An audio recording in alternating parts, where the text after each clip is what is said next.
Get that child away from my entrance. She's driving away my clientele." The command came from a man in his late 50s, silver-haired, sharp-suited, with the kind of cold authority that came from years of never being told no. Richard Westbrook, general manager of the Azure Pearl in downtown Chicago, didn't tolerate disruptions. And certainly not disruptions that looked like that. Outside the restaurant's towering glass doors, pressed against the frost-covered window, stood a little black girl. No older than 7. Thin as a whisper. Her pink jacket, 2 sizes too small, was stained at the sleeves. Her shoes, worn Converse sneakers with holes near the toes, left wet prints on the marble steps. She wasn't begging. She wasn't crying. She was just watching. Inside, beneath the glow of crystal chandeliers and the hum of quiet wealth, no one moved to help her. No one even looked twice. A woman in pearls turned away with disgust. A man in a tailored suit muttered something to his wife, and they both laughed behind their wine glasses. But across the street, hidden behind the tinted windows of a black Mercedes S-Class, someone was watching. Someone who remembered a night just like this. A night in Birmingham, Alabama, 1968. When he was 8 years old.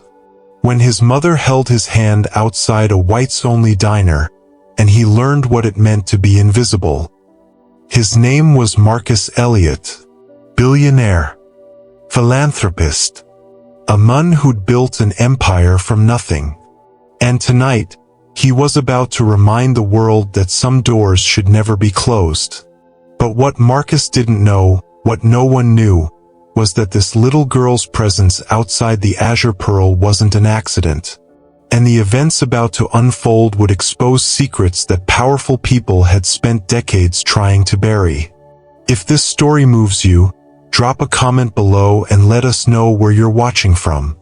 Hit that like button to support more stories that matter. And subscribe so you never miss what happens next. 7-year-old Zoe Mitchell had been standing outside the Azure Pearl for nearly 30 minutes. The November wind cut through her thin jacket like knives, and her fingers had gone numb 20 minutes ago. But she didn't move. Her breath fogged the glass as she stared inside at the warm glow of the dining room. White tablecloths. Silver forks arranged with precision. Plates of food she'd only seen on cooking shows that played on the small TV in their apartment before it got repossessed. Her stomach growled so loudly she pressed her hand against it, embarrassed even though no one was around to hear. She hadn't eaten since lunch at King Elementary School on the south side, a small carton of chocolate milk and half a peanut butter sandwich that her teacher, Mrs. Ramirez, had quietly slipped into her backpack along with a note that said, "For later, sweetie." Zoe knew what that meant. Mrs. Ramirez had seen the holes in her shoes. Had noticed that Zoe wore the same 2 outfits in rotation. Had watched her fall asleep during reading time because she'd been up all night listening to her mama cry in the next room. But Zoe never complained. Mama said complaining didn't change anything. Hard work did. And Mama worked harder than anyone Zoe knew. Shanice Mitchell, Zoe's mother, was inside the Azure Pearl right now. Not as a guest. Not even as a server. As a line cook in the back kitchen, invisible to the wealthy diners who never thought about whose hands prepared their meals. Shanice had been working double shifts for 3 weeks straight, 14, sometimes 16 hours a day, trying to save enough money to pay the rent that was now 2 months overdue. Their landlord, Mr. Kowalski, had already posted an eviction notice on their door. They had until December 1st. That was 12 days away. Zoe wasn't supposed to be here. After school, she was supposed to go to Mrs. Chen's apartment 3 floors down. Mrs. Chen, a kind elderly woman from Taiwan, watched Zoe for free most days because Shanice helped her carry groceries and translated bills written in English. But today, Mrs. Chen's daughter had come to visit from San Francisco, and there was no room for Zoe. So Zoe had done what she'd seen other kids do. She'd taken the CTA Red Line downtown, clutching the crumpled address her mama had written on a napkin. The Azure Pearl, 247 East Walton Place. She just wanted to see her mama. Just for a minute. But when she'd climbed the marble steps and tried to push through the heavy brass-handled doors, a tall woman in a tight black dress had appeared like a shadow. Victoria Ashford, the head hostess, had worked at the Azure Pearl for 8 years. She was 42, white, with blonde hair pulled back so tightly it looked painful. She prided herself on maintaining the restaurant's aesthetic. That meant the right clientele, the right atmosphere, and absolutely no disruptions. "Excuse me, sweetheart," Victoria said, her voice dripping with false sweetness. "This is a private establishment. You can't just wander in here." Zoe's voice came out small. I'm looking for my mama. She works here. Her name is Shanice. Shanice Mitchell." Victoria's smile vanished like someone had flipped a switch. Her eyes went cold. "Staff children are not permitted in the front of house," she said sharply. "If you need to see your mother, go around to the service entrance in the alley. Through the side. Not here." Zoe's eyes filled with tears, but she blinked them back. "Where's the alley?" Victoria pointed vaguely. "Around the building. Now go." Zoe nodded and turned away, her small shoulders hunched against the wind. She walked down the steps and around the corner, but the alley was dark and scary. A dumpster overflowed with garbage, and she heard something, maybe a rat, scurrying behind the bins. She backed away and returned to the front, sitting down on the cold steps. She pressed her hands to the glass again, hoping, praying, that somehow her mama would see her. The Azure Pearl wasn't just a restaurant. It was a fortress of wealth and exclusivity. Located on East Walton Place, just steps from Chicago's Magnificent Mile, it had been serving the city's elite since 1982. The interior was a study in opulence. Crystal chandeliers imported from Austria hung from 20-foot ceilings. The floors were Italian marble. The chairs were upholstered in silk. Every table was dressed in white linen, and every fork was polished until it gleamed. The menu featured dishes with names most people couldn't pronounce: Boeuf bourguignon, coquilles Saint-Jacques, tornadoes Rossini. A single entree cost more than Shanice made in 2 days. Tonight, the restaurant was packed. It was the week before Thanksgiving, and Chicago's elite were celebrating early. At table 3, Senator Gregory Hartman, a Republican from Illinois' 7th District, was hosting a private party of 12. Campaign donors, mostly. Men in their 60s with slicked-back hair and Rolex watches. Women in designer dresses and diamonds that caught the light with every movement. At table 9, Charles and Eleanor Whitman, old money from Lake Forest, sipped Chateau Margaux and discussed their daughter's upcoming wedding. Eleanor was appalled that the caterer had suggested serving chicken. Chicken? At a wedding? How pedestrian. Near the window, a tech mogul named David Brennan sat with his attorney, negotiating the final details of a merger that would put 300 factory workers in Indiana out of jobs. He didn't think about those workers. He thought about his stock options. Everything was perfect. Polished. Controlled. Until Richard Westbrook saw the little girl's face pressed against the window. He'd been standing near the bar, surveying his domain, when he noticed her. A dark smudge against the pristine glass. a disruption in the carefully curated world he'd built. Richard had been general manager of the Azure Pearl for 12 years. Before that, he'd worked at five-star hotels in New York and Los Angeles. He knew hospitality. He knew service. And he knew, more than anything, how to keep the wrong people out. He didn't think of himself as racist. He thought of himself as practical. The Azure Pearl catered to a specific clientele, and that clientele expected a certain environment. "Victoria," he hissed, pulling her aside. "Handle that. Now." Victoria nodded, her face tight. "I already told her to leave, sir. She went around the corner." "Then why is she back?" Richard snapped. Victoria glanced toward the window. The girl was sitting on the steps now, arms wrapped around her knees. "I'll call security," Victoria said. "Do it." Within minutes, Derek Collins arrived at the front entrance.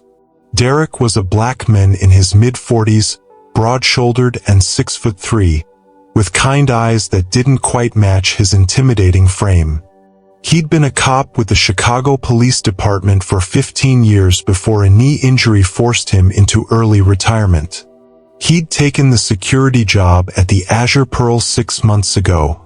The pay was decent, $22 an hour, plus benefits, and his family needed it.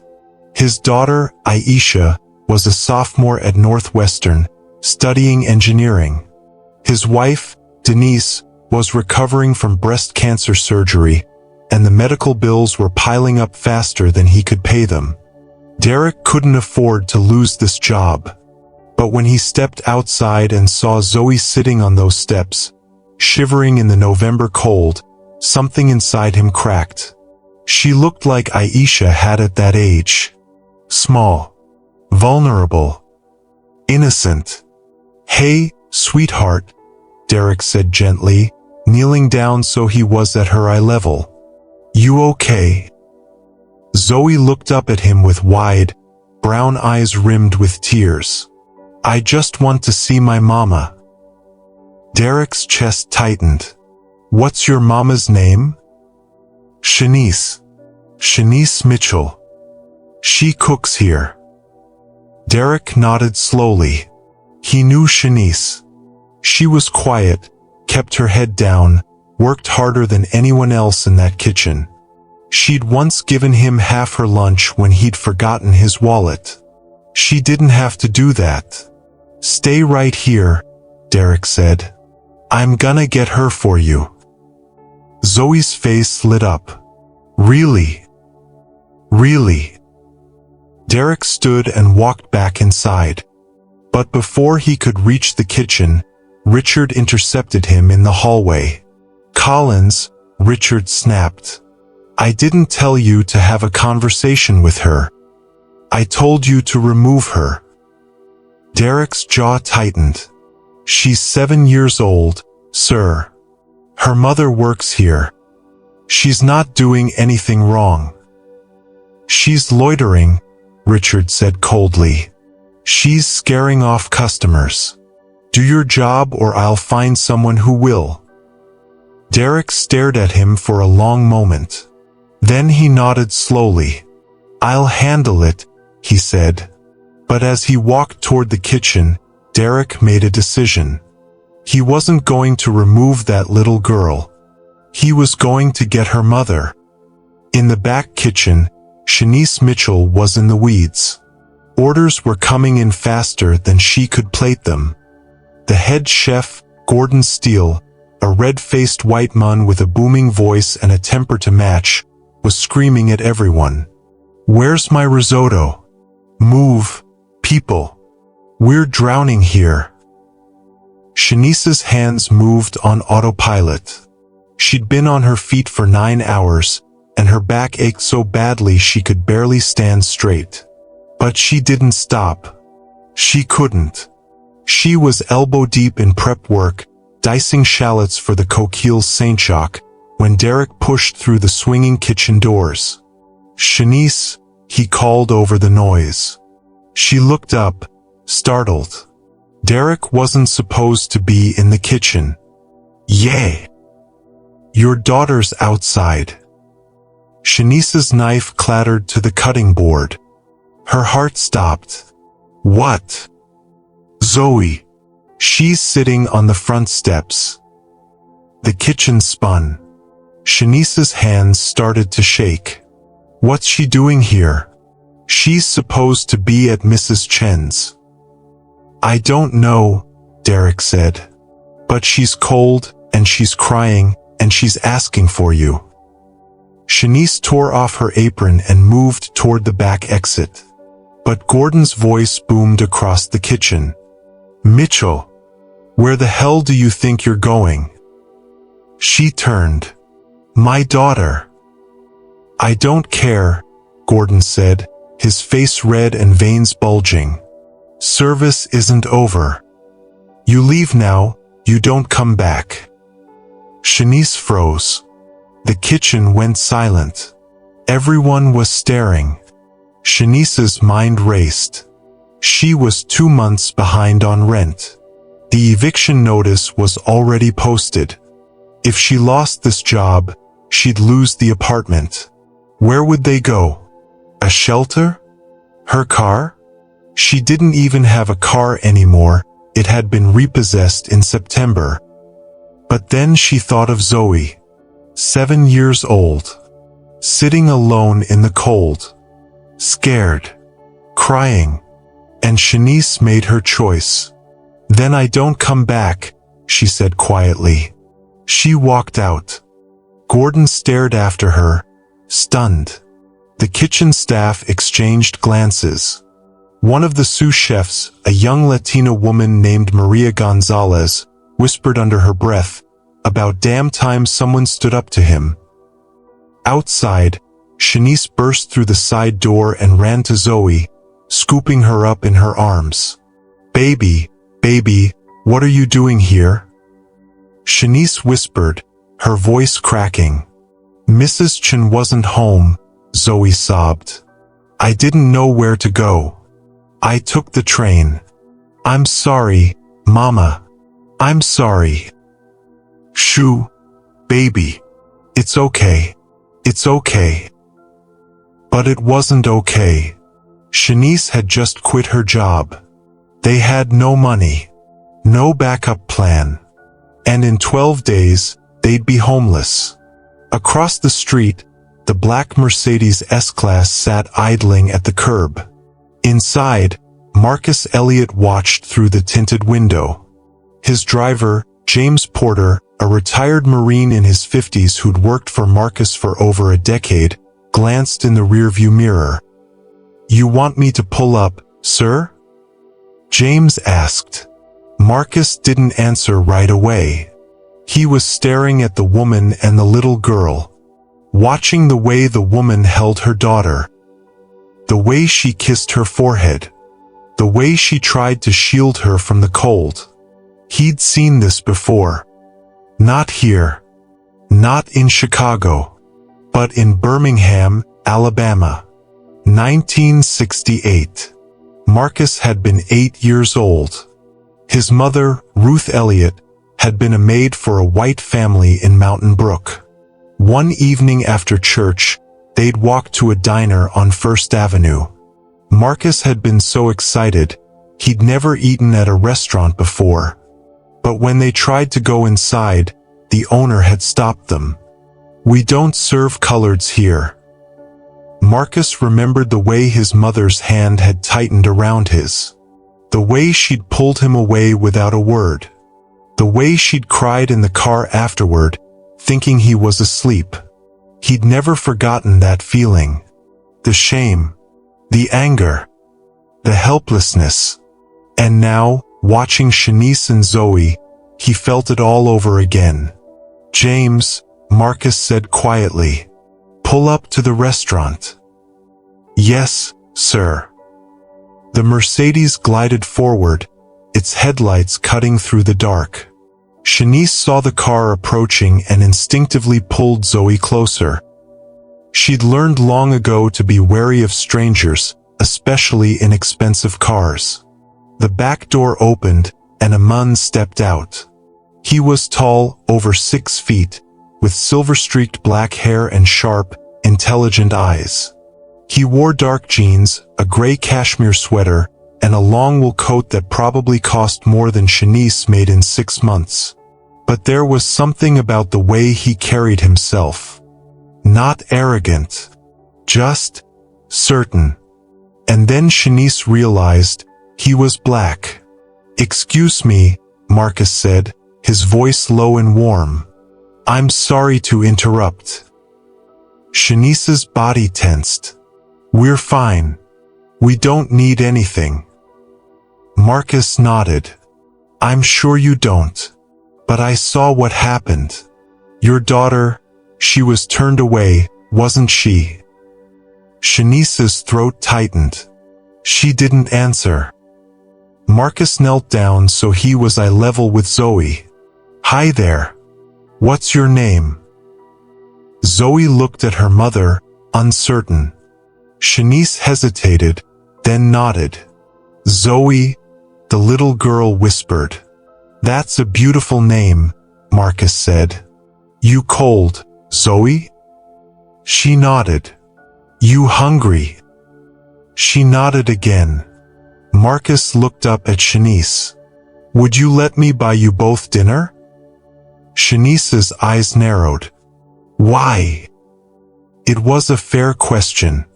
In Shanice's experience, men didn't offer help without expecting something in return. Because, Marcus said, 56 years ago, I was standing where your daughter is now. And someone should have helped. No one did. Shanice studied his face.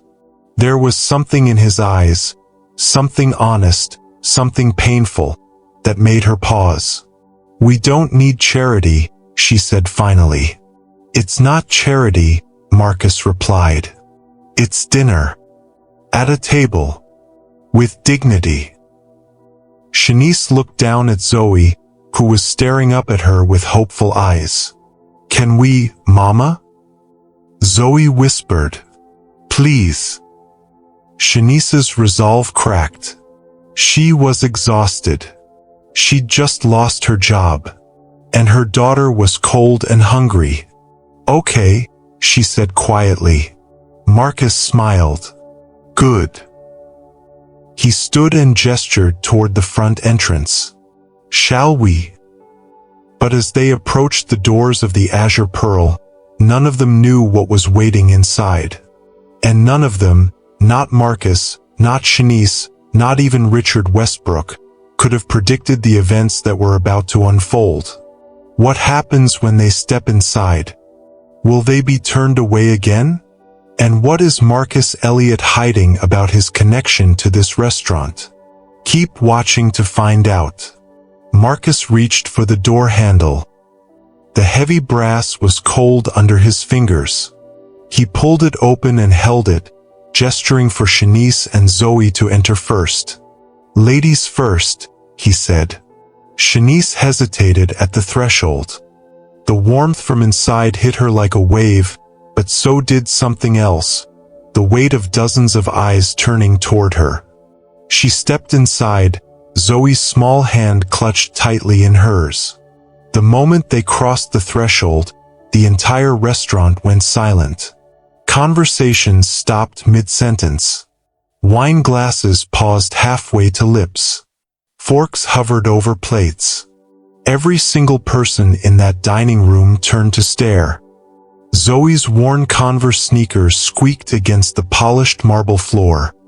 Her pink jacket, still damp from the cold, looked even shabbier under the glow of the chandeliers. Shanice's kitchen uniform, black pants and a white chef's coat stained with grease and tomato sauce, marked her as someone who didn't belong in the dining room. Victoria Ashford appeared instantly, her heels clicking sharply as she approached. Her face was a mask of professional courtesy, but her eyes were ice.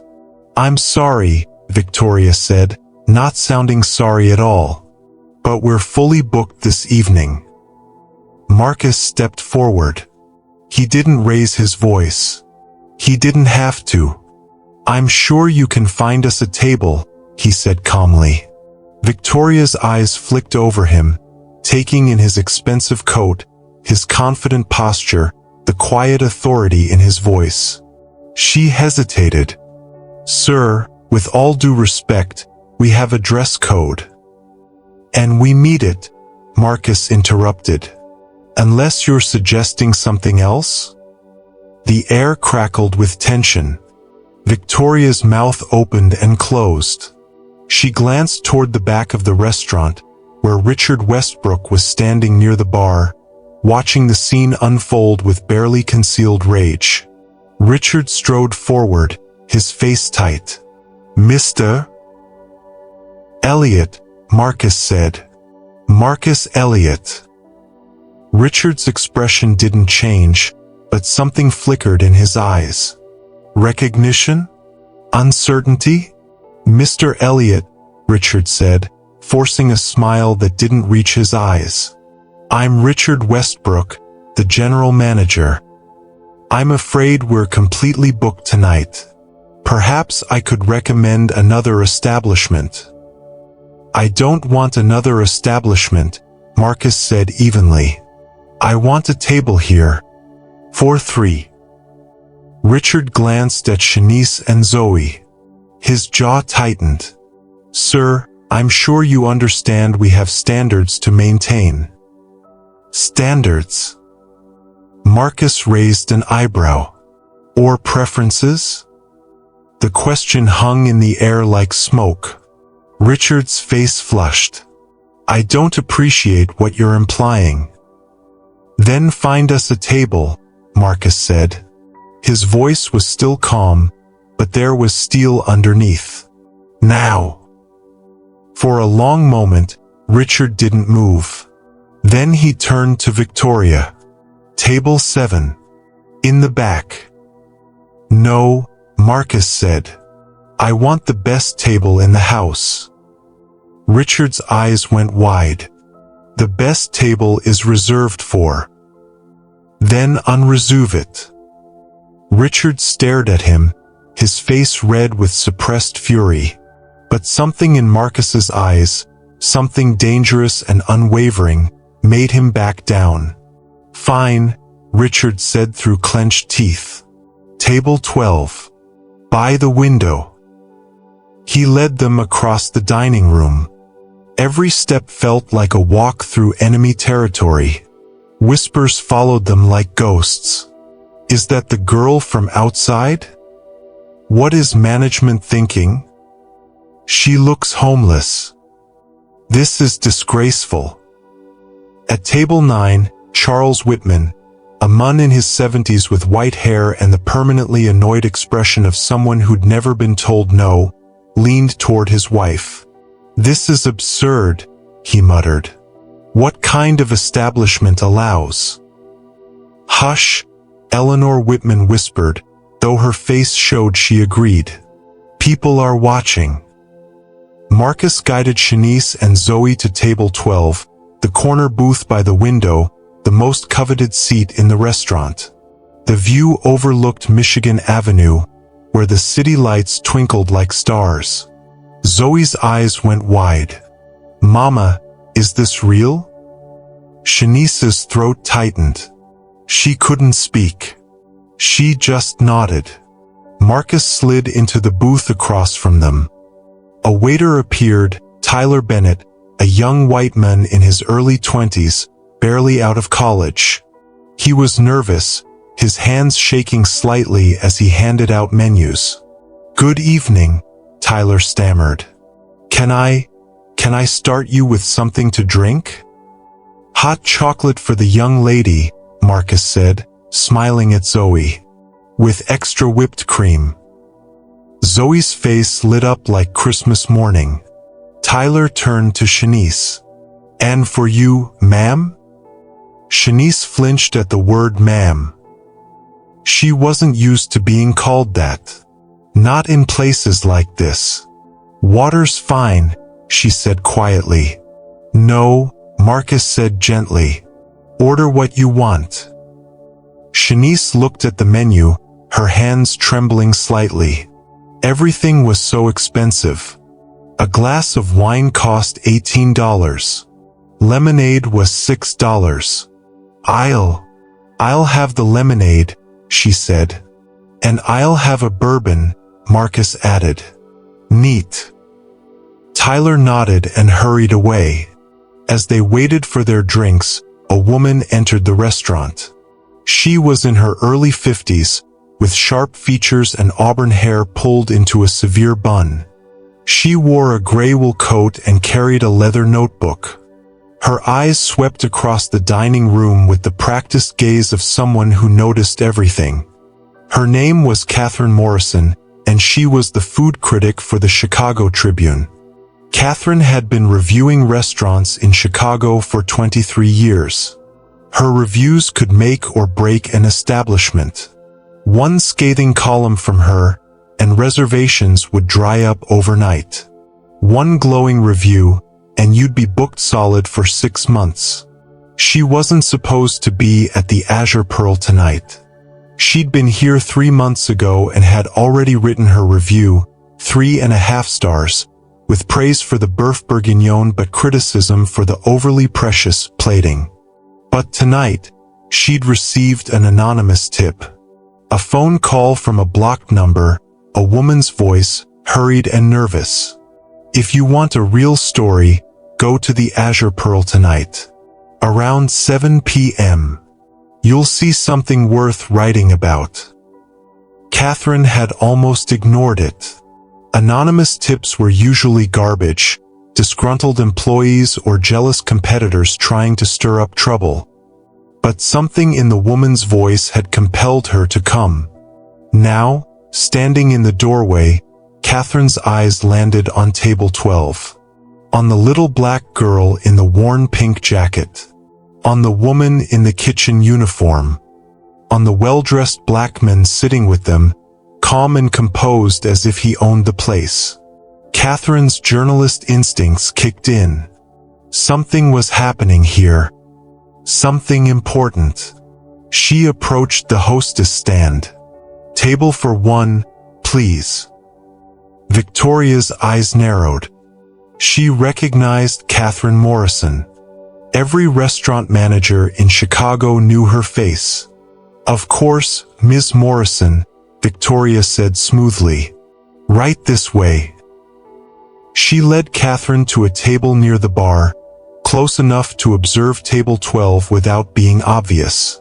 Catherine ordered a glass of wine and opened her notebook. And she began to watch. Back at table 12, Tyler returned with their drinks.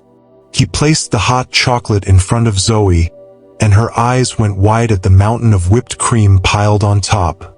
Thank you, she whispered. Tyler smiled despite his nerves. You're welcome. Marcus handed menus to Shanice and Zoe. Shanice opened hers carefully, as if it might break. The prices made her stomach drop. Filet mignon, $68. Pan-seared sea bass, $54. Lobster risotto, $72. She'd worked in kitchens for 18 years, had cooked dishes like these hundreds of times. But she'd never sat down and ordered one for herself. Order whatever you want, Marcus said, reading her hesitation. Don't worry about the price. I can't, Shanice started. You can, Marcus said firmly. And you will. Zoe tugged on her mother's sleeve. Mama, what's a filet mignon? Despite everything, Shanice smiled. It's mignon, baby. It's a fancy steak. Does it have bones? No. Then I want that. Shanice opened her mouth to object. That's $68, baby, we can't. But Marcus caught her eye and shook his head gently. Let her, he said. They ordered. For Zoe, the filet mignon with mashed potatoes. For Shanice, the pan-seared salmon with roasted vegetables. For Marcus, a simple ribeye. As they waited for their food, Zoe chattered excitedly about school. About her teacher, Mrs. Ramirez, who let her help erase the chalkboard. About her best friend, Mia, who shared her crayons even though Zoe's mom couldn't afford to buy her any. Marcus listened with genuine interest, asking questions, laughing at Zoe's stories. Shanice watched him carefully, still trying to figure out who this man was and why he was helping them. But then, across the restaurant, Charles Whitman stood up. He was drunk. Not falling down drunk, but enough that his inhibitions had vanished. He'd been watching Table 12 for the past 20 minutes, and his anger had been building with every sip of wine. "This is ridiculous," he muttered to Eleanor. "I'm going to say something." "Charles, don't." Eleanor reached for his arm, but he shook her off. He walked across the dining room, his steps slightly unsteady. He stopped at Table 12 and looked down at Marcus with undisguised contempt. "Excuse me," Charles said loudly. Loud enough that nearby tables could hear. "But this is highly inappropriate." Marcus looked up at him calmly. "I'm sorry." "You heard me," Charles said. His voice was slurring slightly. "My wife and I paid good money for a refined dining experience. And this," he gestured at Zoe, "this spectacle is ruining it." Shanice's hand tightened around her fork. Zoe shrank back in her seat. Marcus's expression didn't change, but something dangerous flickered in his eyes. "What spectacle?" he asked quietly. "Don't play dumb," Charles said. "You know exactly what I mean. This isn't a soup kitchen. It's a fine dining establishment. And that child," he pointed at Zoe, "doesn't belong here." The restaurant had gone completely silent. Everyone was watching now. Marcus set down his napkin and stood slowly. He was taller than Charles by several inches, and when he spoke, his voice carried across the entire room. "Let me be very clear, Mr. Whitman. Charles Whitman." "Mr. Whitman," Marcus continued. "This little girl has done absolutely nothing to you. She's sitting quietly, drinking her hot chocolate, and minding her own business. If that ruins your evening, the problem isn't her. It's you." Charles's face turned purple. "How dare you? How dare I?" Marcus's voice rose slightly. "How dare you come to this table and attack a 7-year-old child?" "I'm not attacking." "Yes, you are," Marcus said. "Because you don't think she belongs here. You don't think I belong here. You looked at her worn shoes and her stained jacket and decided she wasn't good enough for your refined sensibilities." Charles sputtered. I'm not." "You're what?" Marcus leaned forward slightly. "Not racist? Then tell me, Mr. Whitman, if a white child in a pink jacket had walked in here tonight, would you be complaining?" Silence. Charles's mouth opened and closed like a fish. I'm calling the owner." "I am the owner," Marcus said. The words detonated like a bomb. The entire restaurant seemed to hold its breath. Charles stumbled backward. You're lying." Marcus pulled a slim leather wallet from his coat pocket. He removed a business card and handed it to Charles. Charles looked down at it, his hands shaking. Marcus Elliott, founder and CEO, Elliott Ventures. Principal investor, Azure Hospitality Group. The blood drained from Charles's face. Azure Hospitality Group owned the Azure Pearl, along with 15 other high-end restaurants across the country. which meant Marcus Elliott didn't just own this restaurant. He owned the entire chain. But you can't, Charles stammered. I can, Marcus said. And I will. If you have a problem with who I choose to dine with, you're welcome to leave. In fact, I insist on it. Your meal is comped. Get out. Charles opened his mouth to argue, then thought better of it. He turned and stormed back to his table, grabbed his coat, and left without another word. Eleanor scurried after him, her face red with embarrassment. The restaurant erupted in whispers. Did he just say he's the owner? Marcus Elliott, that's the Marcus Elliott? Oh my God. That's the billionaire from Silicon Valley. At her table near the bar, Catherine Morrison's pen flew across her notebook. She'd recognized the name Marcus Elliott the moment he'd said it. Everyone in business and tech circles knew who he was. He'd started with nothing, born to a single mother in Birmingham, Alabama, in the late 1960s. Grew up poor. Worked as a janitor at a tech startup in Silicon Valley in the mid-1980s while teaching himself to code on borrowed computers. Sold his first software company in 1998 for $200 million. Built an empire.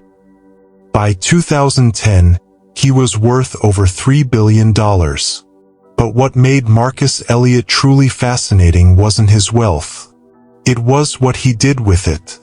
He was one of the most prominent black philanthropists in America.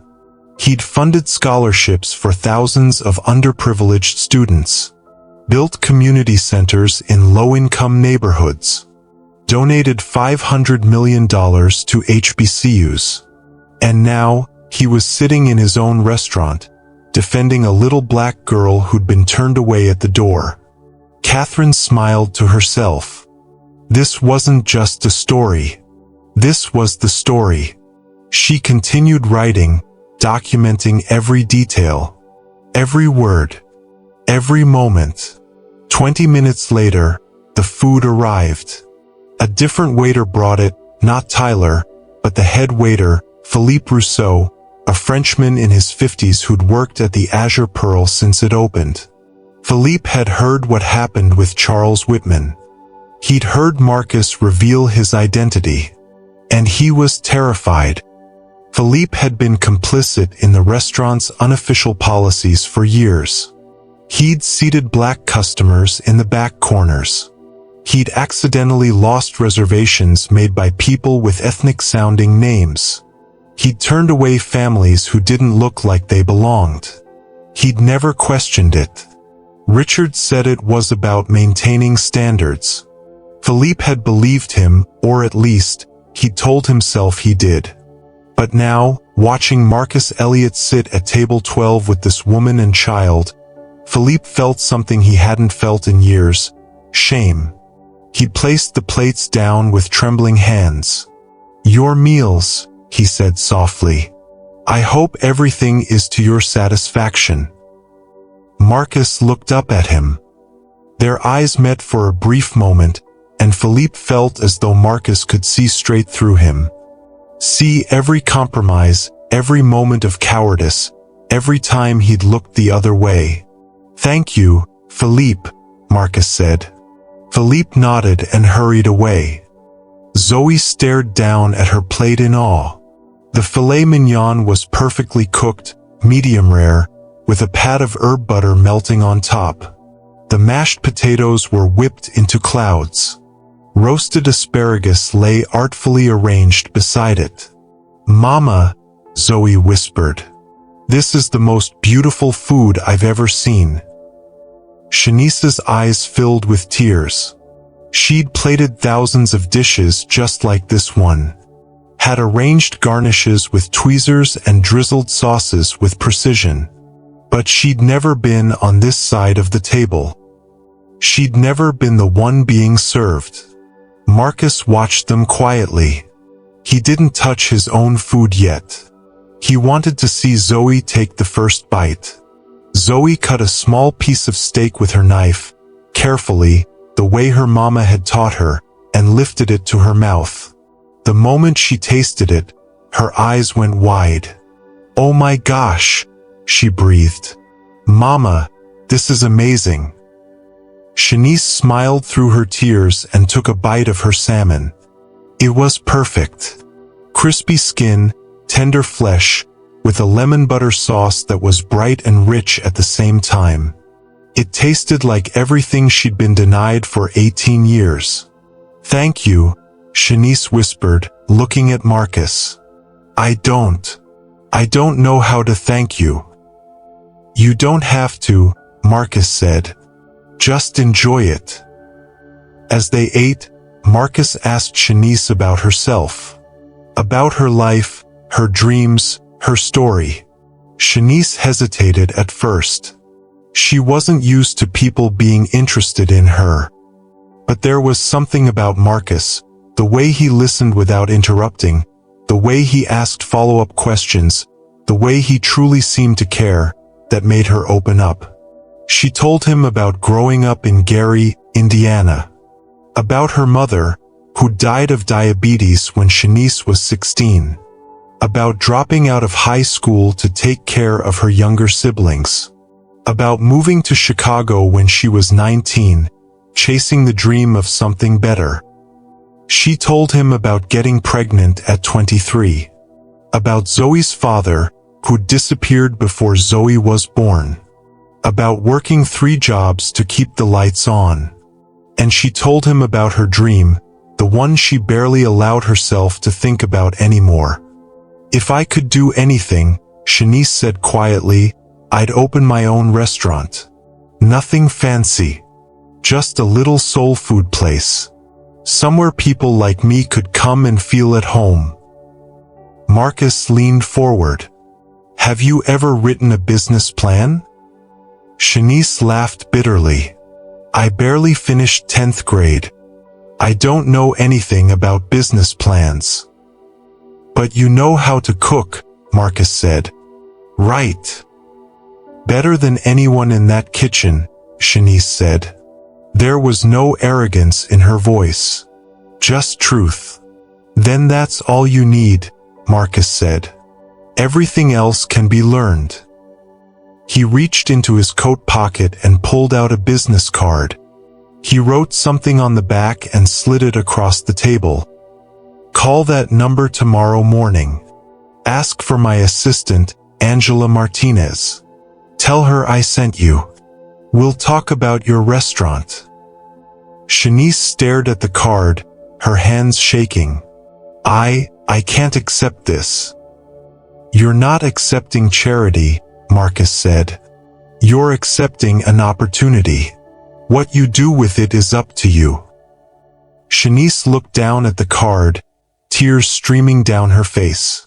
For the first time in years, she felt something she'd almost forgotten: hope. While Marcus, Shanice, and Zoe finished their meal, Richard Westbrook stood in his office at the back of the restaurant, his phone pressed to his ear. His hands were shaking with rage. "Yes, this is Richard Westbrook," he said into the phone. "I need to speak with Mr. Coleman. Right away." "Yes, I'll hold." Richard paced the small office, his mind racing. Marcus Elliott had humiliated him, had overruled him in his own restaurant, had exposed him in front of the staff and customers. But Richard wasn't going to take this lying down. He had connections, powerful connections, and he was about to use them. After a moment, a voice came on the line. Deep, smooth, with the kind of authority that came from decades of wielding power. "Richard, what's going on?" "Mr. Coleman," Richard said. "We have a problem. Marcus Elliott just showed up at the restaurant. He's making a scene, bringing in undesirables, threatening everything we've built here." There was a pause on the other end of the line. "Elliott, you said?" "Yes, sir." Another pause. Then, I'll handle it. Give me 24 hours. What are you going to do? Richard asked. What needs to be done? Coleman replied. Keep your head down. Don't do anything stupid. I'll be in touch. The line went dead. Richard set down the phone, a cold smile spreading across his face. Marcus Elliott might be a billionaire, but Bradford T. Coleman was something else entirely. Coleman was old money.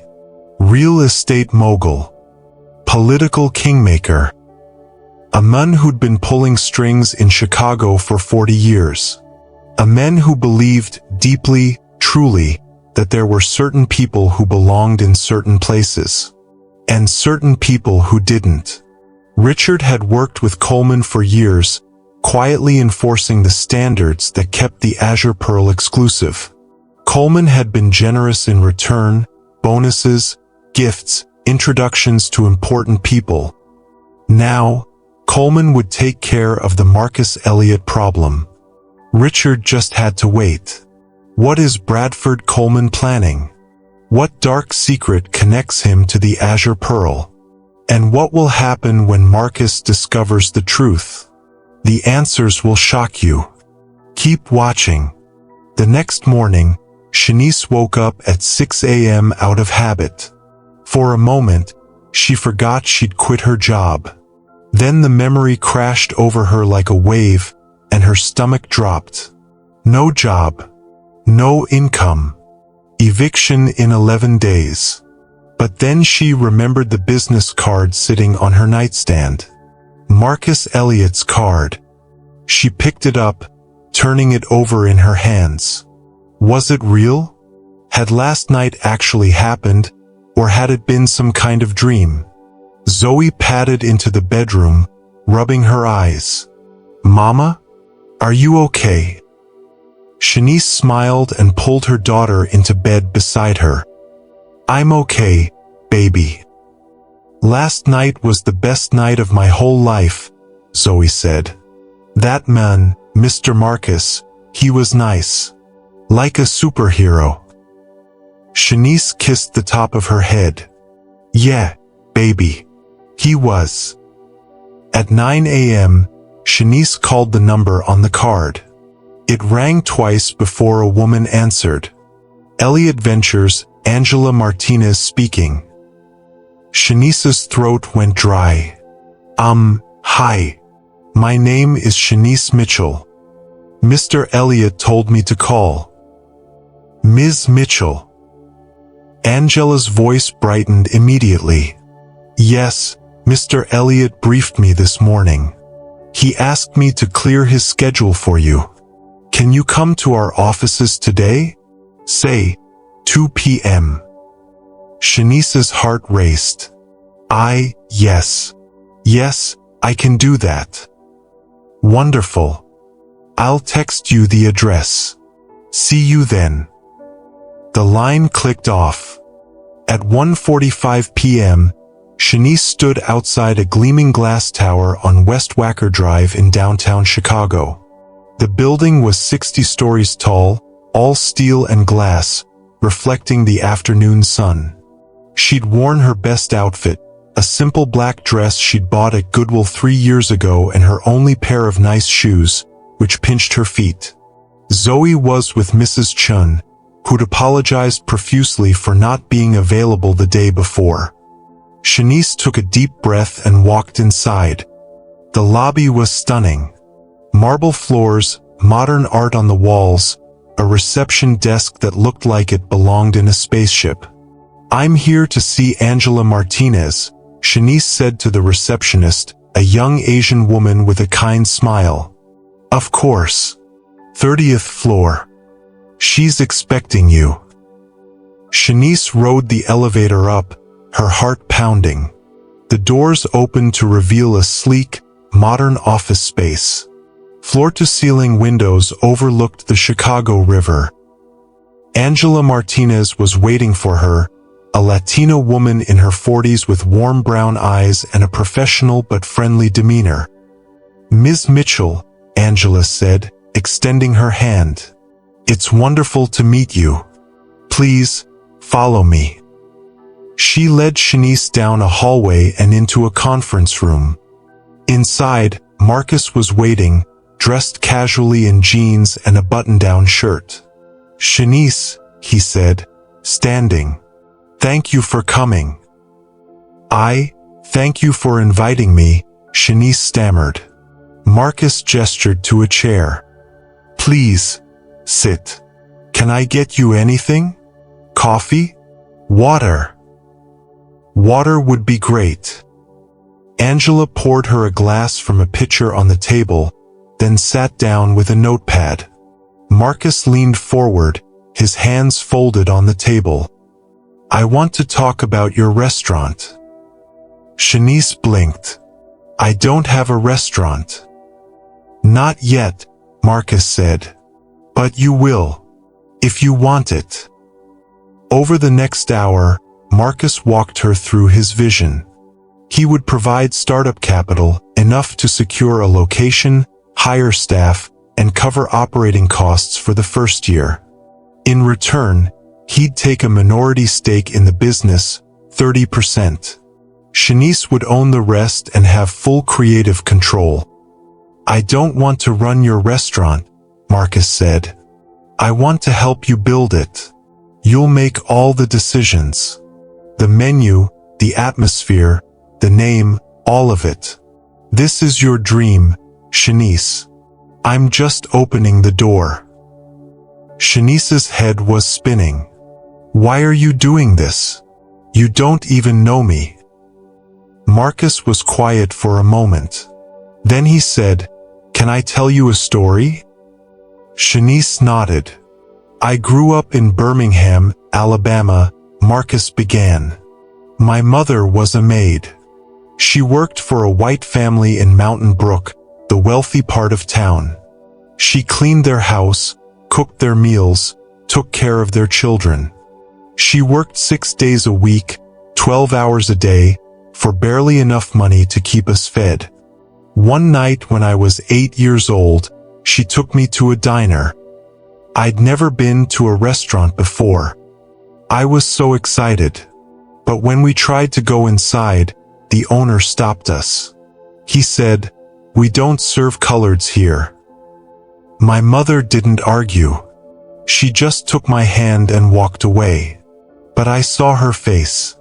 I saw the humiliation, the anger, the exhaustion of being told over and over that you don't belong. That night, I promised myself that if I ever had power, I would use it to open doors. To make sure no child ever had to stand outside, looking in, wondering why they weren't good enough." Marcus looked at Shanice, his eyes shining. "You remind me of my mother. And Zoe reminds me of myself. So this isn't charity, Shanice. This is personal." Shanice wiped her eyes. "I don't know what to say." "Say yes," Marcus said. Shanice took a shaky breath. "Yes." Angela smiled and slid a folder across the table. "Then let's get started. Hashtag plot twist number 1, the hidden connection." As they began discussing logistics, potential locations, menu ideas, staffing, Angela's phone buzzed. She glanced at it and frowned. "Excuse me for a moment," she said, stepping out of the room. Marcus and Shanice continued talking, but after a few minutes, Angela returned. Her face was pale. "Marcus," she said quietly, "we have a problem." Marcus looked up. "What is it?" Angela hesitated, glancing at Shanice. "It's about the Azure Pearl. I just got a call from our legal team. Bradford Coleman filed an injunction this morning, trying to block any changes to the restaurant's management or operational policies." Marcus's jaw tightened. "Coleman? Who's Bradford Coleman?" Shanice asked. Marcus's expression darkened. He's a real estate developer. Old money. Very powerful. And very racist, though he'd never admit it in public. Why is he involved with the Azure Pearl? Shanice asked. Marcus exchanged a glance with Angela. Because he's a silent partner. When I acquired Azure Hospitality Group 5 years ago, Coleman already owned a 15% stake in the Azure Pearl specifically. I tried to buy him out, but he refused. The contract stipulates that certain operational decisions require his approval. Shanice's stomach sank. So he can stop you from firing Richard? He's trying, Marcus said. But he won't succeed. There's something else, Angela said quietly. She slid a document across the table. This is from our background check on Richard Westbrook. We run them periodically on all management staff. Look at page 4. Marcus flipped to page 4. His expression went cold. What is it? Shanice asked. Marcus looked up at her. Richard Westbrook isn't just the general manager of the Azure Pearl. He's Bradford Coleman's nephew. The room went silent. Oh my God, Shanice whispered. It gets worse, Angela said. According to this, Richard has been funneling information to Coleman for years. Customer demographics, reservation patterns, staff complaints. Coleman's been using that data to influence policy decisions, keeping the restaurant exclusive, discouraging certain clientele. Marcus's hands clenched into fists. He's been using my restaurant to perpetuate segregation. What are you going to do? Shanice asked. Marcus stood. I'm going to end it. That evening, Marcus drove to Coleman's estate in Lake Forest, one of Chicago's wealthiest suburbs. The house was a sprawling mansion on 5 acres of manicured grounds, white columns, a circular driveway, the kind of old money elegance that had been built on the backs of people like Marcus's mother. Marcus had called ahead. Coleman was expecting him. A butler answered the door and led Marcus through marble hallways to a wood-paneled study. Bradford Coleman sat behind a massive oak desk, a glass of scotch in his hand. Coleman was in his mid-70s, with silver hair, cold blue eyes, and the kind of face that looked like it had been carved from granite. He wore a burgundy smoking jacket and had the air of a man who'd never been challenged in his life. Marcus, Coleman said, not standing. I wondered how long it would take you to come here. We need to talk, Marcus said. Coleman gestured to a chair. Sit.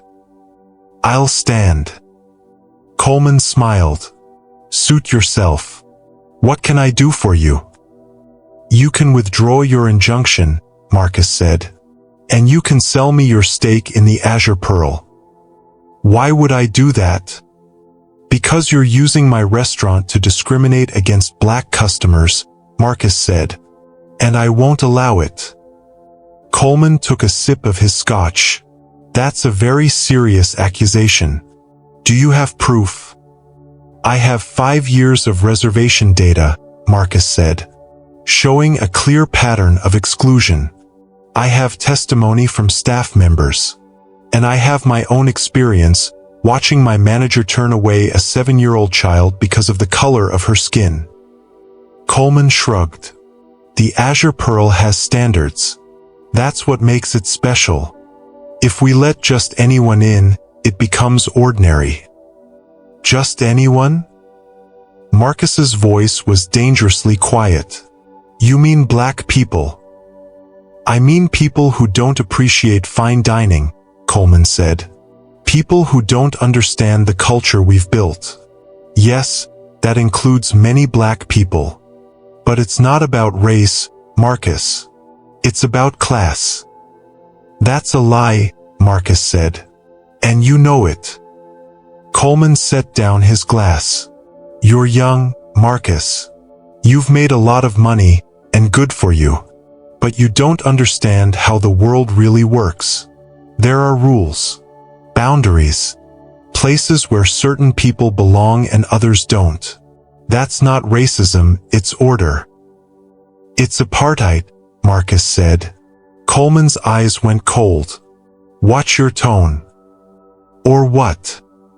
Marcus stepped closer to the desk. You'll sue me? Go ahead. I'll bury you in legal fees. You'll sue me? I'll release every piece of data I have to the press. The Chicago Tribune is already interested. I've been in contact with Catherine Morrison. She's writing a feature. Coleman's face tightened. You're bluffing. Try me. They stared at each other for a long moment. Finally, Coleman spoke. What do you want? I told you. Withdraw the injunction. Sell me your stake. Walk away. And if I refuse?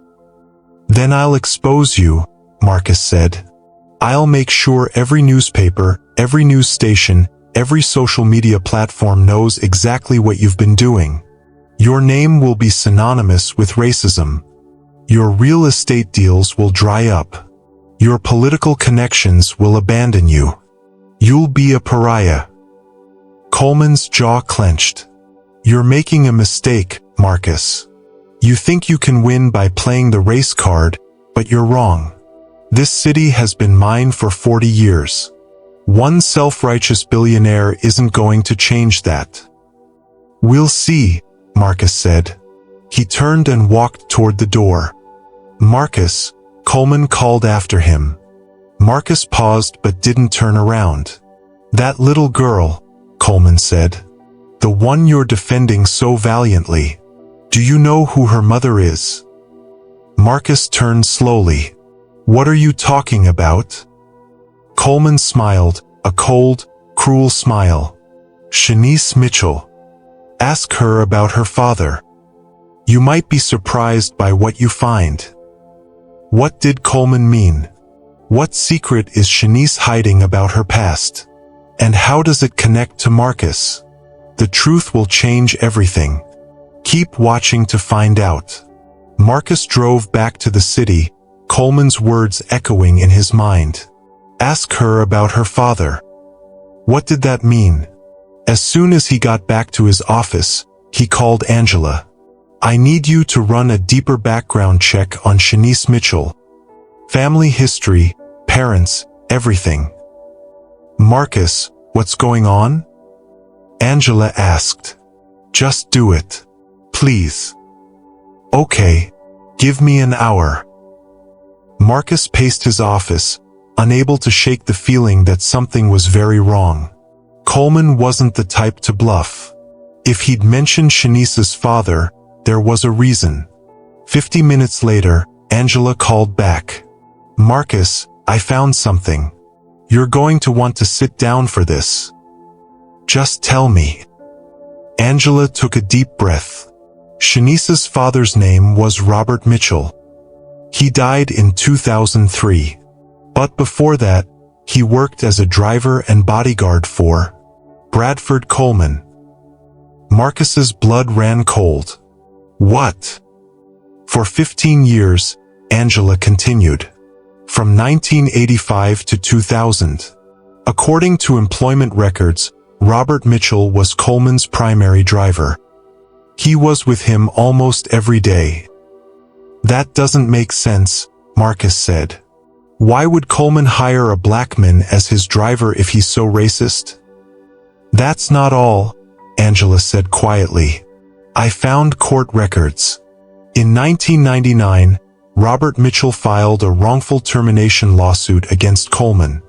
He claimed he'd been fired after he witnessed Coleman engaging in illegal activity, specifically, bribing a city official to block a low-income housing development in Bronzeville.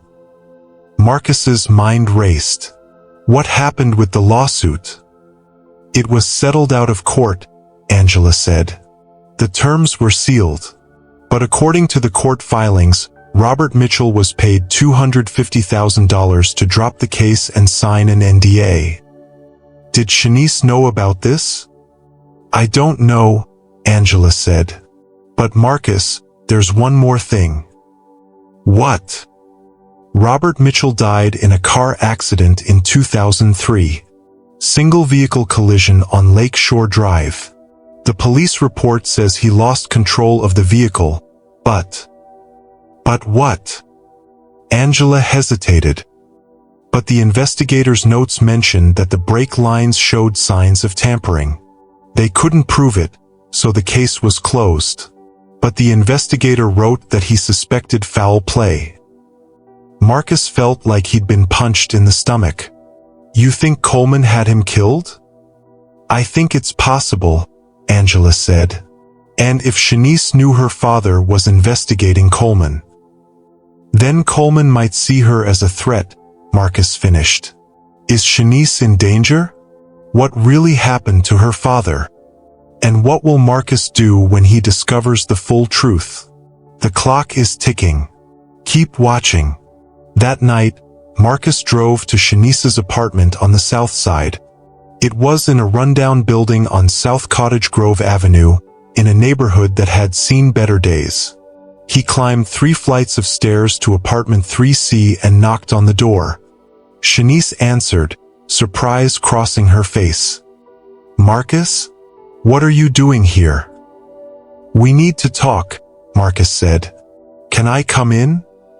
Shanice hesitated, then stepped aside. The apartment was small, barely 500 square feet. 1 bedroom, which Zoe slept in. Shanice slept on the couch. The furniture was old and mismatched. But it was clean, and there were drawings on the walls, Zoe's artwork. Zoe was already asleep in the bedroom. Is everything okay? Shanice asked, worry creeping into her voice. Marcus sat down on the couch. Shanice, I need to ask you something. And I need you to be honest with me. Okay. Tell me about your father. Shanice's face went pale. Why? Please, Marcus said. It's important. Shanice was quiet for a long time. Then she sat down beside him and began to speak.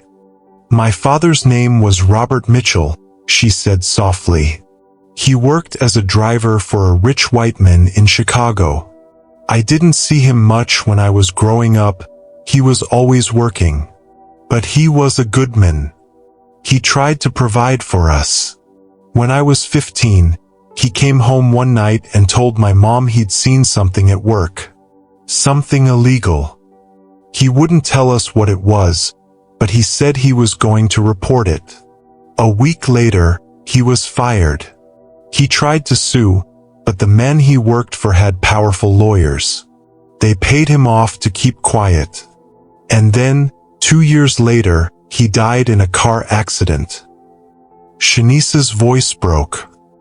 The police said it was an accident. But my mom never believed it. She said the man he worked for had killed him. She said they tampered with his brakes. Marcus's chest tightened. Did she ever tell you who the man was? Shanice nodded. Bradford Coleman. Marcus closed his eyes. Shanice. Coleman is a silent partner in the Azure Pearl. He's the reason Richard Westbrook was able to run that restaurant the way he did. And he's trying to stop me from changing it. Shanice stared at him, her face a mask of shock and horror. Coleman, he owns part of the restaurant? The restaurant where I worked? Yes. Shanice stood, pacing the small living room. Oh my God. Oh my God. I've been working in a place owned by the man who killed my father. I'm so sorry, Marcus said. I didn't know. Shanice's hands were shaking. Does he know who I am? Does he know I'm Robert Mitchell's daughter? I don't think so, Marcus said. At least, not until recently. But when I confronted him tonight, he mentioned you. He told me to ask about your father. Which means he's figured it out. Shanice sank back onto the couch, her face in her hands. What does he want? I think he wants to scare you, Marcus said. He wants you to disappear. To stop making noise. To go back to being invisible. Shanice looked up at him, tears streaming down her face. What if he comes after me? After Zoe? Marcus took her hands in his. I won't let that happen. I promise you, Shanice. I will protect you. Both of you. How? Shanice whispered. He's too powerful. So am I, Marcus said. And I'm not afraid of him. Over the next 2 hours, Marcus and Shanice formulated a plan. First, they would gather evidence. Marcus would hire a private investigator to look into Robert Mitchell's death. If they could prove Coleman was involved, they'd have leverage. Second, they would go public. Catherine Morrison from the Chicago Tribune was already working on her article. Marcus would give her an exclusive interview, telling the full story, not just about Zoe being turned away, but about Coleman's decades-long pattern of discrimination and possible murder. Third, they would fight Coleman's injunction in court. Marcus had the best lawyers in Chicago. He would bury Coleman in legal paperwork until the men had no choice but to give up. But there was one more piece to the puzzle. I want to buy the Azure Pearl outright, Marcus said. Not just Coleman's share, the whole thing. I'll pay whatever it takes. Why? Shanice asked. Because I'm going to give it to you, Marcus said. Shanice's eyes went wide. What? You're going to run it, Marcus said. As the owner and executive chef. You're going to transform it from a place that kept people out into a place that welcomes everyone in. Shanice shook her head. Marcus, I can't. Yes, you can, Marcus said firmly. This is your father's legacy. He stood up to Coleman and paid the ultimate price. Now you're going to finish what he started. Shanice looked at him for a long moment. Then, slowly, she nodded. Okay, she whispered. Let's do it. 3 days later, the Chicago Tribune published Catherine Morrison's article on the front page of the Metro section. The headline read, Exclusion at the Azure Pearl, How Chicago's Elite Restaurant Kept Black Families Out, and the Billionaire Who's Fighting Back. The article was devastating. Catherine had done her homework. She detailed the reservation patterns showing clear racial discrimination. She interviewed former staff members who confirmed that Richard Westbrook had explicitly instructed them to discourage black customers. She told Zoe's story, how a 7-year-old girl had been turned away in the cold while wealthy white diners looked the other way. And she revealed Marcus Elliott's connection to the restaurant, his confrontation with Charles Whitman, and his determination to transform the Azure Pearl into a place of inclusion. But the bombshell came in the final paragraphs. According to sources close to the investigation, Bradford T. Coleman, a silent partner in the Azure Pearl and one of Chicago's most powerful real estate developers, has been instrumental in maintaining the restaurant's exclusionary policies for years. Even more disturbing, Coleman may have connections to the 2003 death of Robert Mitchell, a former employee who filed a wrongful termination lawsuit against him. Mitchell, the father of current Azure Pearl chef Shanice Mitchell, died in a suspicious car accident shortly after settling his case. Chicago police never filed charges, but the case remains unsolved. Coleman did not respond to requests for comment. The article went viral within hours. It was shared thousands of times on social media. News stations picked it up. By noon, protesters had gathered outside the Azure Pearl with signs reading "Justice for Robert Mitchell" and "No More Exclusion." By 2 p.m., Bradford Coleman's phone was ringing off the hook. That evening, Shanice was home with Zoe when there was a knock at the door. She looked through the peephole and saw a man in a dark suit. Her heart began to race. "Who is it?" she called through the door. "Delivery for Shanice Mitchell," the man said. "I didn't order anything." "It's from Bradford Coleman." Shanice's blood ran cold. She opened the door just a crack, keeping the chain lock on. The man handed her an envelope. "Have a good evening," he said, and walked away. Shanice closed the door and stared at the envelope. Her hands were shaking. She opened it. Inside was a single sheet of paper with a typed message. "Your father should have kept his mouth shut. If you know what's good for you and your daughter, you'll do the same. Drop the restaurant deal. Disappear. Or what happened to him will happen to you." Shanice's knees buckled. She dropped to the floor, clutching the letter, her breath coming in gasps. "Mama!" Zoe appeared in the doorway, rubbing her eyes. "Are you okay?" Shanice forced herself to breathe. She crumpled the letter and shoved it in her pocket. "I'm fine, baby. Go back to bed." "Are you sure?" "I'm sure." After Zoe went back to her room, Shanice pulled out her phone with trembling hands and called Marcus. He answered on the first ring. "Shanice? What's wrong?" "He threatened me," she said, her voice shaking. "Coleman. He sent someone to my apartment. He said if I don't disappear, he'll kill me like he killed my father." There was a long silence on the other end of the line. Then Marcus spoke, his voice cold as ice. "Pack a bag. You and Zoe. Right now." "What?" "I'm sending a car to pick you up. You're staying with me until this is over." "Marcus, I can't." "Yes, you can," Marcus said. "And you will. I'm not letting him touch you or your daughter. Do you understand me?" Shanice's eyes filled with tears. "Okay. The car will be there in 15 minutes. Be ready." Coleman has made his move. But what will Marcus do in response? And how far is Coleman willing to go to protect his secrets? The final confrontation is coming.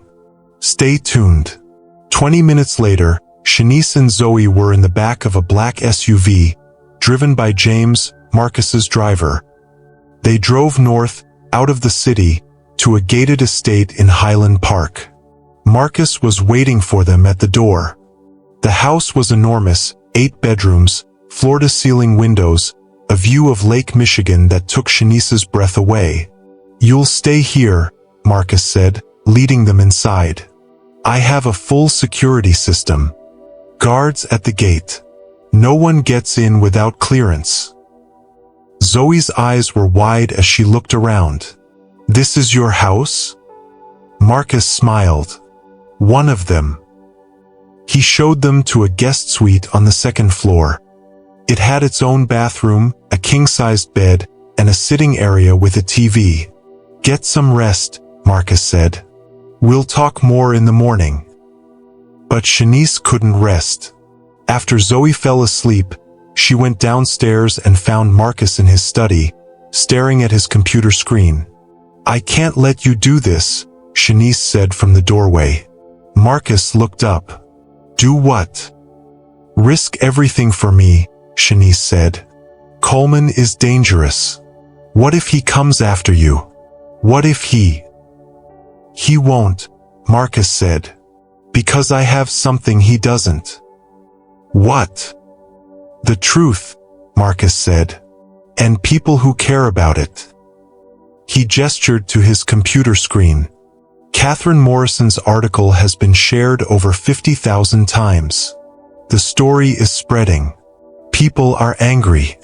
Coleman can threaten you all he wants, but he can't stop this. But what if he tries to hurt Zoe? Shanice's voice broke. I couldn't live with myself if... Marcus stood and walked over to her. He placed his hands on her shoulders. Listen to me, he said. I lost my mother to cancer when I was 23. I never got to repay her for everything she did for me, for all the sacrifices she made. But when I look at you and Zoe, I see her. I see myself. And I'm not going to let history repeat itself. Shanice's tears spilled over. Thank you, she whispered. Don't thank me yet, Marcus said. We still have work to do. The next morning, Marcus received a phone call from an unexpected source, Agent Sarah Chun from the FBI's Chicago field office. Mr. Elliott, Agent Chun said, I've been reading about the situation with Bradford Coleman. I'd like to meet with you. Why? Marcus asked. Because the FBI has been investigating Coleman for years, Agent Chun said. Fraud, bribery, tax evasion. We've never had enough evidence to charge him. But if what you're saying about Robert Mitchell is true, we might finally have our case. Marcus sat up straighter. You think you can prove he was involved in Mitchell's death? Possibly, Agent Chin said. But we'll need cooperation. From you, from Ms. Mitchell, from anyone who has information. You'll have it, Marcus said. That afternoon, Agent Chin met with Marcus, Shanice, and a team of FBI investigators at Marcus's office. They spent 3 hours going over everything: Robert Mitchell's lawsuit, the settlement, the car accident, Coleman's threats. Agent Chin took extensive notes. This is good, she said. Really good. We'll need time to build the case, but I think we have enough to start. How long? Marcus asked. A few weeks, maybe a month, Agent Chin said. In the meantime, I'd recommend that Ms. Mitchell stays somewhere safe. Coleman is unpredictable, and if he feels cornered, he might do something rash. She's staying with me, Marcus said. She's protected. Agent Chin nodded. Good. 2 days later, Richard Westbrook walked into the FBI's Chicago field office and asked to speak with Agent Chun. He looked terrible, unshaven, dark circles under his eyes, hands shaking. I want to make a deal, Richard said. Agent Chun raised an eyebrow. What kind of deal? Immunity, Richard said. In exchange for testimony against Bradford Coleman. Agent Chun leaned forward. What do you know? Richard took a deep breath. Everything. I know about the bribes, the threats, the discrimination.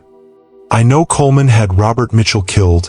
I heard him talking about it on the phone in 2003. I was in the room. I heard everything. Agent Chen's eyes widened. Why didn't you come forward before? Because I was scared, Richard said. Coleman is my uncle. He's been controlling my life since I was a kid. He got me the job at the Azure Pearl. He told me how to run it. Who to let in, who to keep out. I did everything he said because I was afraid of what he'd do if I didn't. And now?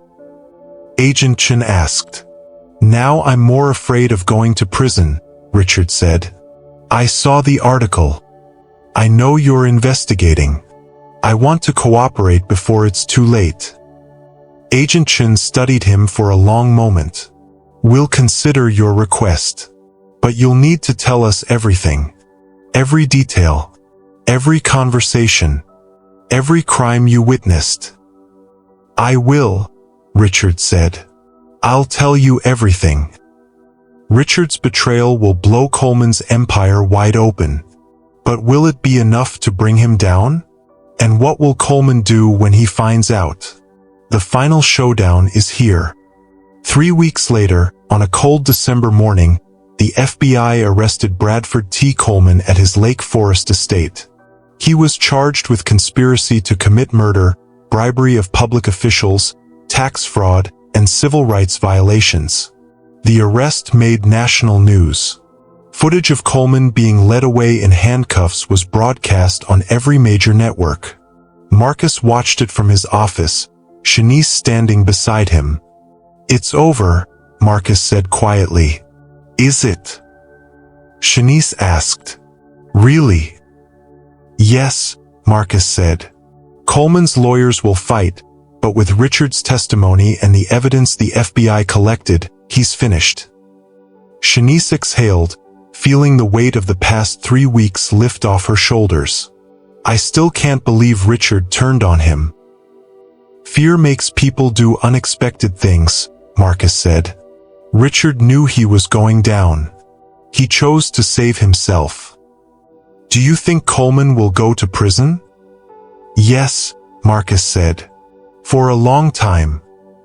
With Coleman out of the picture, Marcus moved quickly. He bought out Coleman's shares and restructured the Azure Pearl from the ground up. He fired the remaining staff members who had been complicit in the discrimination. He hired a diverse team of chefs, servers, and managers.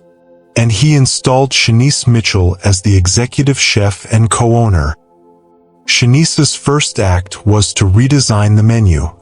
She kept some of the classic French dishes, the bœuf bourguignon, the coquille Saint-Jacques, but she added her own creations. Shrimp and grits with truffle oil. Braised short ribs with collard greens and sweet potato puree. Peach cobbler with bourbon ice cream. The restaurant reopened on January 15th, exactly 2 months after Zoe had been turned away at the door. The dining room was packed. Not just with Chicago's elite, but with families from every neighborhood. Black, white, Latino, Asian. Rich and working class. Old and young. At table 12, the same table where Marcus had first sat with Shanice and Zoe, sat a family of 4. A black father, a white mother, and 2 biracial children. The father held up his glass in a toast.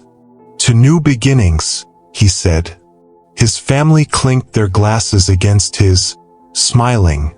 That night, after the last guest had left, Shanice was in the kitchen cleaning up when Derek Collins, the security guard, approached her.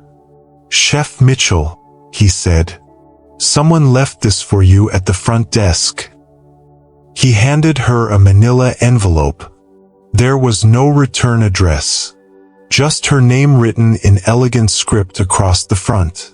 Shanice's heart began to race. Memories of Coleman's threat flooded back. "Who left it?" she asked. "I don't know," Derek said. "It was here when I came on shift." Shanice stared at the envelope, her hands trembling. She took it to her office and locked the door behind her. Slowly, she opened it. Inside was a letter.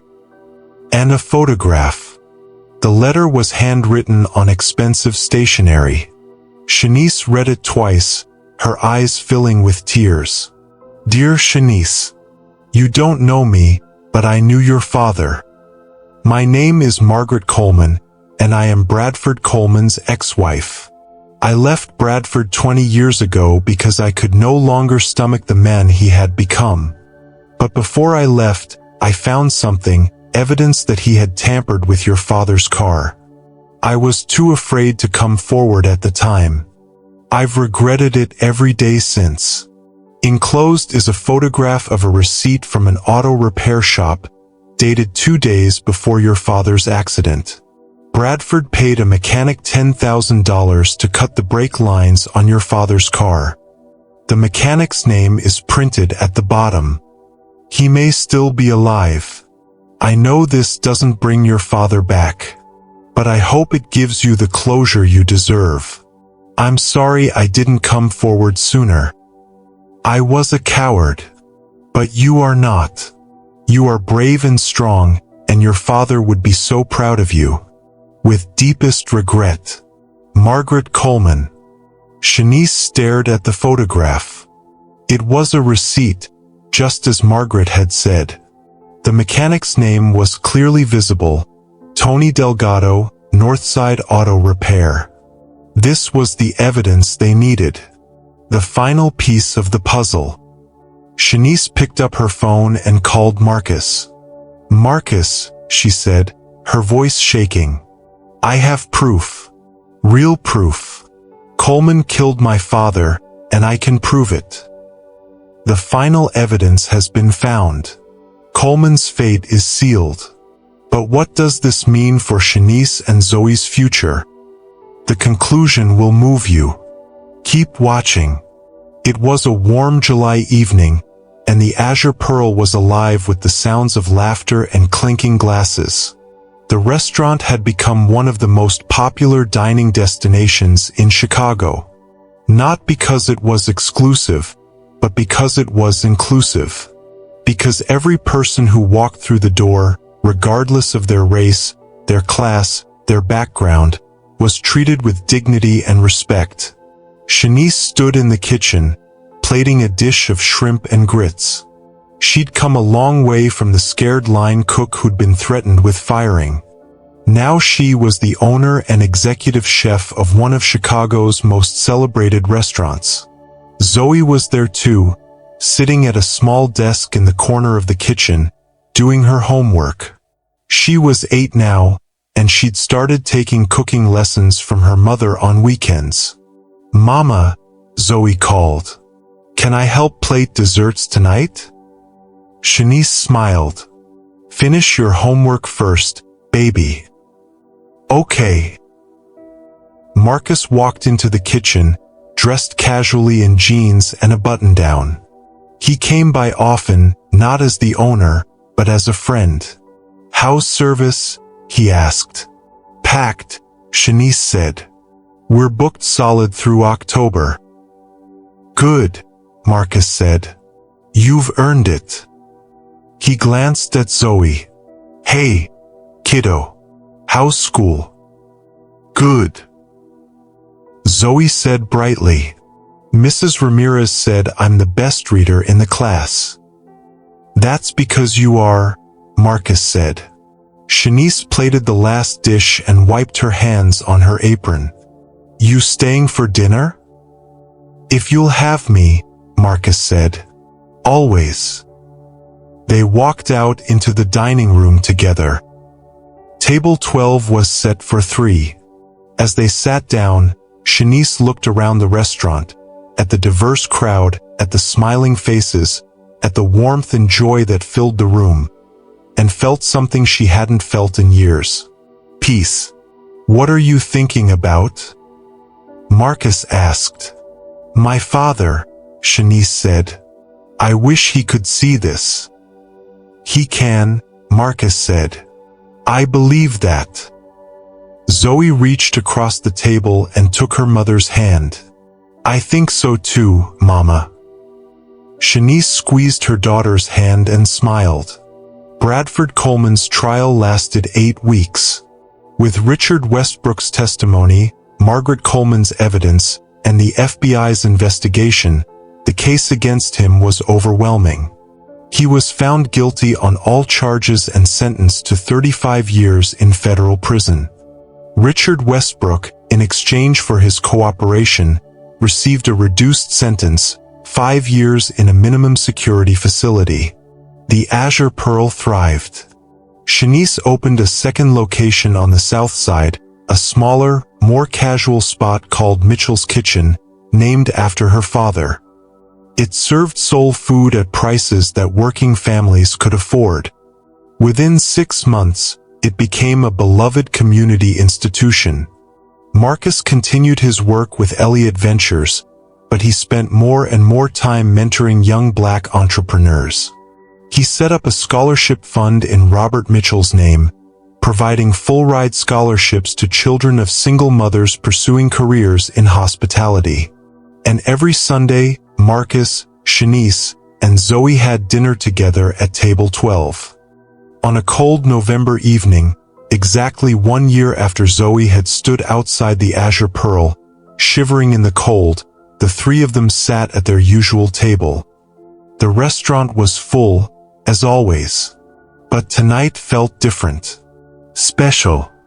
"I have something for you," Marcus said, pulling an envelope from his coat pocket. Shanice opened it. Inside was a check for $500,000. "What is this?" she asked, confused. "Profit share from your restaurant," Marcus said.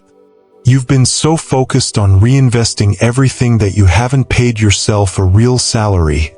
This is yours, Shanice. Use it however you want." Shanice stared at the check, tears streaming down her face. "I don't know what to say." "Don't say anything," Marcus said. "You've earned it." Zoe looked up at him with wide eyes.